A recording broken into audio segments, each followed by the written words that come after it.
عبیدالله شریفوف 62 ساله است. او ساکن جماعت دهاتی به نام میرزو ریزو شهر حصار بوده، سهامدار خواجگی دهقانی مهنت میباشد.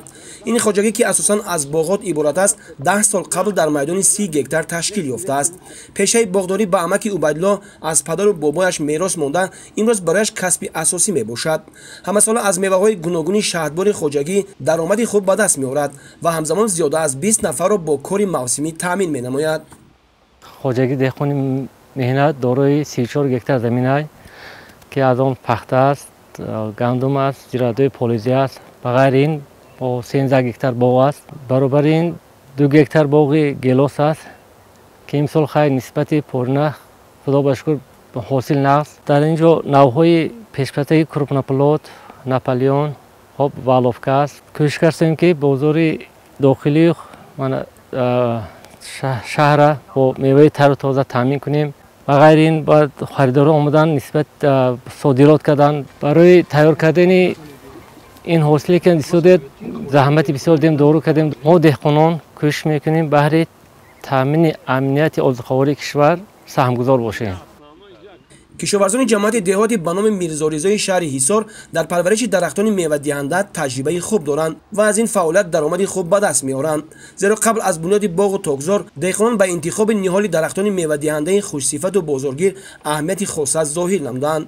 مخصوصا دهقانان این منطقه در سمت پرورش قلفینه، مالینه، باغ گیلاس و آلو، سیب و شفتالو و تاکزار تجربه بسیار ساله دارند و محصول مهنتشان خریداران خود را دارد. 260 خواجگی دهقانی علاوه جدا شده سهم خود را در زمین‌های کارم آبی گذاشته ایستاده‌اند. امروز با شرافت جشن 30 سالگی استقلالیت دولتی جمهوری تاجیکستان دهقانان و کشاورزان جماعت دهاتی میرزو ریزو با عزم اراده قوی و نوع محصولات‌های گوناگون استحصال نموده ایستاده‌اند. از جمله در همین شب و روز علاقه محصولات توت، گیلاس، کلوبنیک، قلفینه علاقه به جمع‌آوری شروع کردند و بازارهای جمهوری را و ناحیه و شهرها را تامین نموده ایستادند. برای تامین امنیت غذاخوری سهم باسازا گذاشته ایستادند.